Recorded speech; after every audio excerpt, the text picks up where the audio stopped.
going, guys? Daceman here. Today we're back for a brand new video. Now today we're going to be breaking down UFC Fight Night 102 with Cannonier versus Rodrigues. Might as well talk about last week's card, 312. It did disappoint. I was going to say it wasn't as bad as it was on paper. At least most main card fights got finished pretty quickly. I'll just give quick one-pointers. I'm not going to go waste my whole time talking about it. We'll go with Aster Dribble. He's terrible. Kevin Jerzek came out with one of the worst game plans I've seen to stay kicking range against someone in kickboxing. Not smart. Sean Strickland underperformed. Joelle Lee showed why, she's the best to ever really do it. One of the best women's MMA fighters ever. I'm trying to think here. Jimmy Cook got robbed.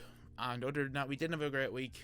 So, few underdogs won, the favourite won. Bruno Brazil came out with a terrible game and she just looked scared. But anyways, look, we'll get into this week.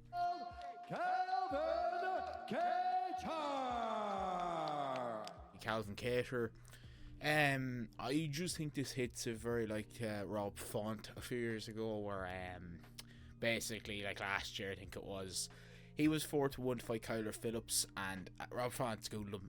Calvin Cater's only lost to the best in the division. If you're being realistic, he's lost to Max, Aaron Lallen, Zabit, like all the best from their time. Money Meccano.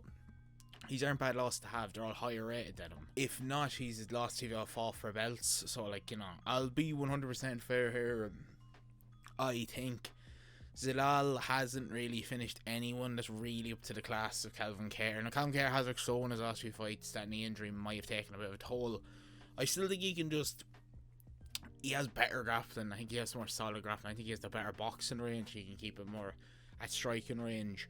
I think he'll just put on a solid pace to keep it in striking. I don't think this hits the mat. I don't really think Zilal is just kind of a 5-minute burst firework, and then if you can hold him out long enough, you have the gas tank longer than him, you can last it. I think Calvin Cater has the gas tank to outlast it, so I'm going to go with Calvin Cater to win this one at 3-1.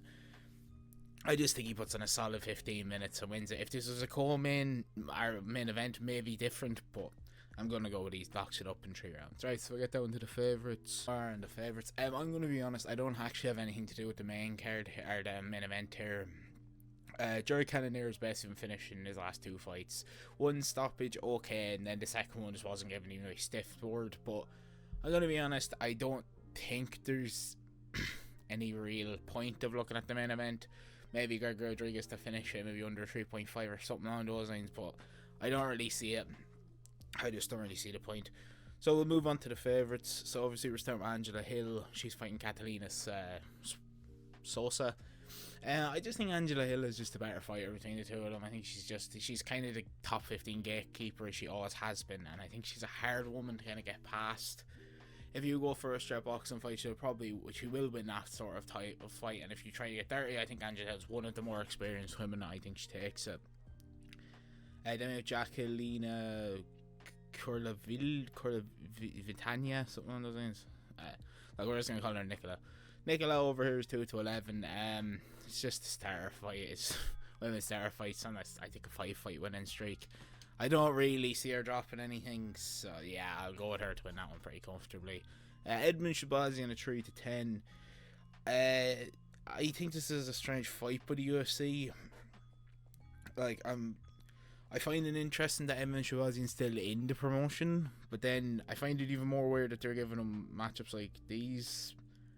It's Dylan Baduka who has beaten no one in the UFC so far. He has no wins in the UFC, and he's lost to Andrei Petrishki over the limit and Cesar Almeida to strikes. He won the Ultimate Fighter fair, but I just don't get Edmund Shabazian has never, he's been top 15 before, and he has been able to beat quite good competition. I think it's a strange one for him. I'm he lost to Jeremy Mershka, Fluffy, but then he's beaten Aisha Dobson. He's beaten a lot of fighters that definitely are better than Dennis Fahuda. So we're just going to go with Edmund Shabazian. He's the bigger fighter, he's the better grappler between the two of them. Definitely someone more with the experience for the 15 minutes, and his striking is definitely a lot better. And then we go with Elijah Smith. Elijah Smith is probably one of the ones that I kind of think, who knows, but I'm going to go with him because I think he's going to get it done. He is fighting Vince Morales. 16-8. Vince Morales is 3-3 or 3-6 in the UFC. He's beaten a few fighters. He has, but again, he's back in the UFC again after getting released. I think Elijah Smith looked really good in the Contender Series. I think Elijah Smith will take this one over the 15 minutes. I don't think you're going to see many finishes on this card, but smaller octagon, who really knows? I say Elijah Smith wins it by just raw grappling and wrestling. I think he's just going to be more dominant on the ground. I think he'll be able to take him down. I'll win this fight pretty good. On to the underdogs. Now, there's only 2 underdogs here. This is going to be a way faster video than usual because, to be honest, there's not a massive amount to back on this card. Going to go with Chaos Williams to kick it off. He's fighting Gabriel Bonfim, 16-1. To be honest, I don't think Gabriel Bonfim has fought anyone that good. I've never looked impressed by him. Like, you have to think that he's lost. He's basically lost to, and he's only beaten Angelus, Montel Leazar, Trevin Giles, and he flute choked Trey Waters. Okay, fair, but then lost to Nicholas Dalby, which isn't a bad loss. I just think Chaos Williams will have more of the cage control for 15 minutes, to be honest. I think he'll be the one pushing the pace. I think he'll be one looking for strikes to look to end the fight. I think you could see some good wrestling by both them here. I think this will be a good fun 15-minute scrap. I think Bonfim probably has the grappling advantage, but I think Chaos Williams is just better gas tank, better conditioning for the 15 minutes. Like, he puts it on him and just drowns him realistically. And then the next one is, look, I'm going to be honest, I never picked Dontel Mays. It's just Vuntel Walker, Johnny Walker's brother, just hasn't impressed me at all from watching him. Like, I understand Dontel Mays 11-7, but like, you lose to Lucas Bresci on your UFC debut, not a great real tool. Like, we've seen him get finished, and his only win in the UFC is him beating Justin Junior Taffa by submission, to where he yelled and then the referee stopped the fight. Like, you know, it's not great.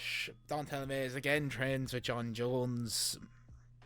He's 4-5 in the UFC, but again, he's lost to Shamela Geese, Ricardo Nascimento, who are both people fighting for top 15 spots. Alesto Sakai, okay.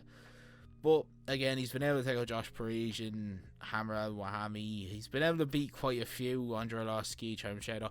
I say he's going to be able to just grind out 15 minutes. A pretty boring 15 minutes, to be honest. Probably just leg kicks or something will just carry him over the edge. I think he has a lot better takedown defense than fucking, you know, Junior Taffa. And I don't even think Walker looked even that good when he took him down. I think he even kind of looked like he didn't know what he was going for. It's just Taffa's so bad at getting up. I'll go with Dontel Mays to just grind out pretty boring 15 minutes. But, okay, here we are now for the ACA. So we'll go 2-11, Elijah Smith 10-17, Angelo Hill, and Evan Shabazian. Back off. I'm only going to try 10 on that 45. That's going to be the ACA. That's going to be everything that I think I'm going to throw into this video. Alright, that's going to do it for the video, lads. So if you did enjoy, please hit the like button or hit subscribe button. Put down below who you think's going to win this week, who you think will take everything. And anyways, it should be a good main event. I forgot to set a forfeit, so I'll do it here now.